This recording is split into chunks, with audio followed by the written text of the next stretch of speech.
When I play to win. There's a tournament that's coming up in our community, a bowling tournament, and I'm an average player, I guess, pretty decent.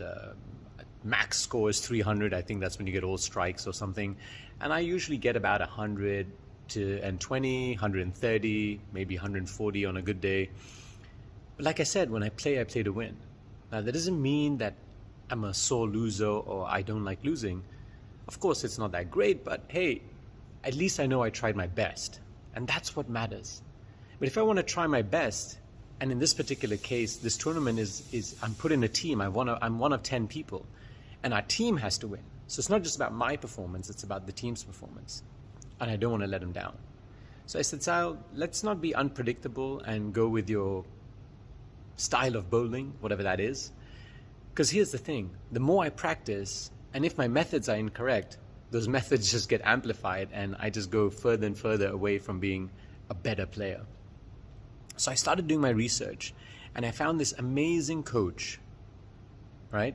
She is a member of the Philippines bowling international team. And I've had just 2 lessons.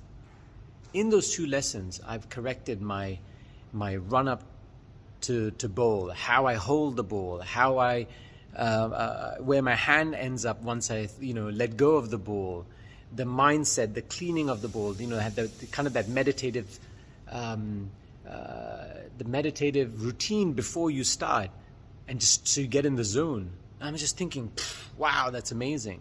Just in 2 lessons only, and that too without even that great a performance because I messed up on a couple of frames, I still managed to get 155.